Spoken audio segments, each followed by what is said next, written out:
Hey everyone, welcome back to the channel. My name is Chris, and today we are going to be modifying the Crocodile locomotive here.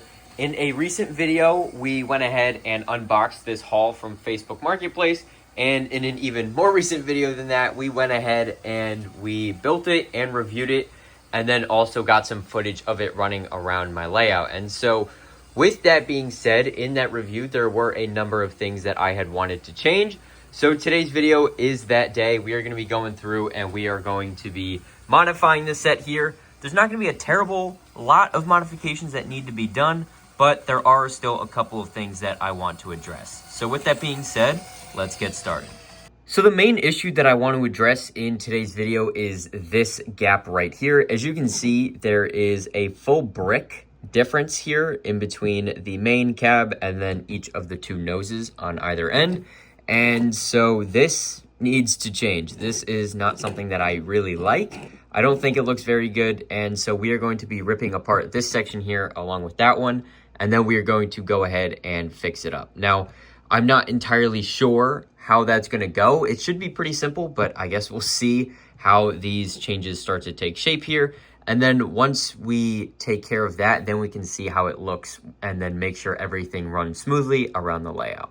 All right, so this is what I have been up to so far. And so pretty much what you're looking at here is some cheese slopes on a 1x4 plate. And then I was gonna put 1x4 tiles down the middle here. And then I'm using these pieces here, which is this 2x2 snot piece right here. And I have a bunch of them in brown, thankfully, so this actually works out great. And then since this is an odd number of studs wide, I'll probably just throw one of these in the middle here.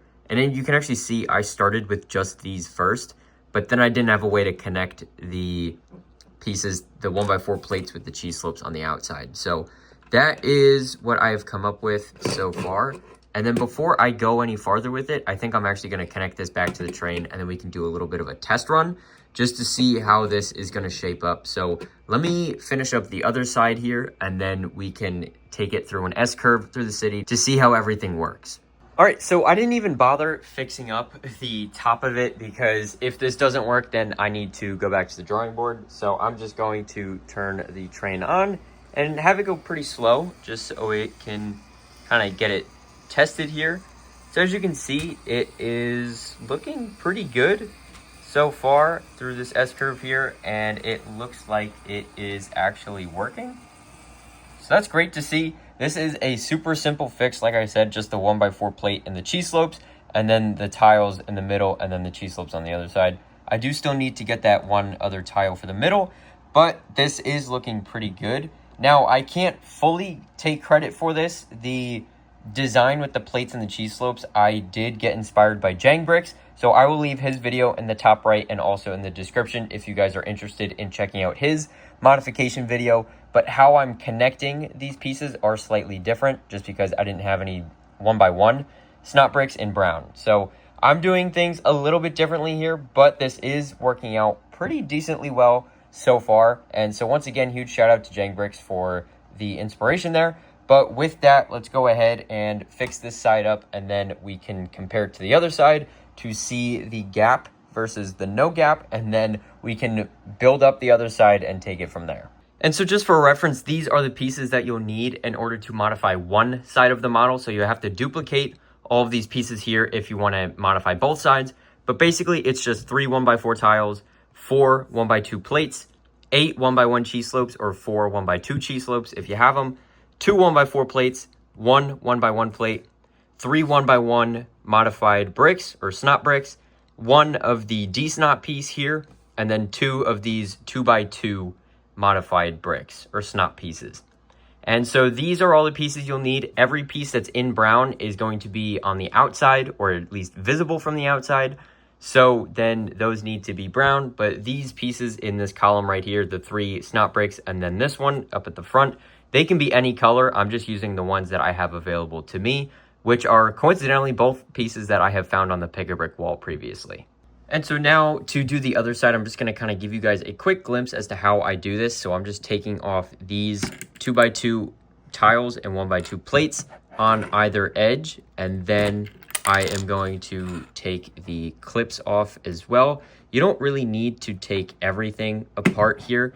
It does make it a little bit easier, but it's definitely not required. So I'm just taking the minimum and then kind of calling it a day. And I'm also just reassembling everything just so I can place it back down pretty easily once it's done. And then you're going to need to take this off of both sides. So let me get this clip off as well. And then we can take this off. And then what you're going to need to do is separate all of this. It's probably easier if you just remove the entire build from the top here, and then we can go ahead and kind of just bend all of this up.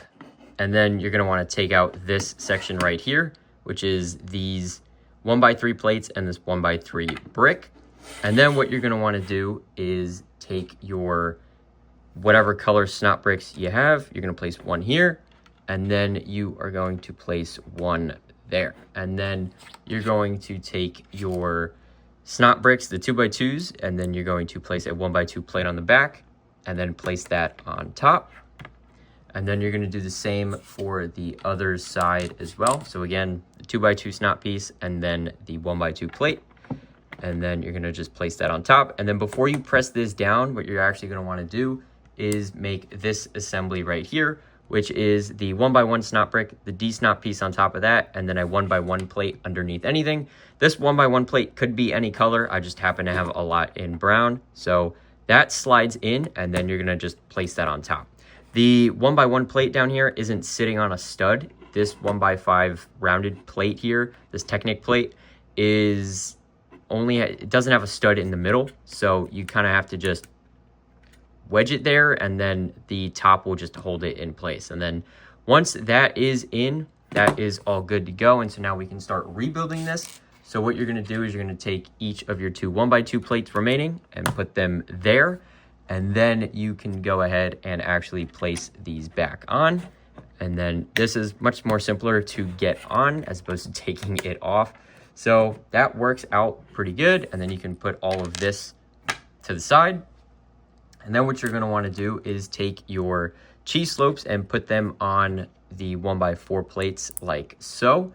And then once that is all good, then you can place that on the outside of the snot brick there. It only has one stud connecting to it, but since these tiles in the middle here are going to have two studs of connection, these won't rotate. And then so that will prohibit this one from rotating as well, which is good to see. So then you can just place the other tiles on like so.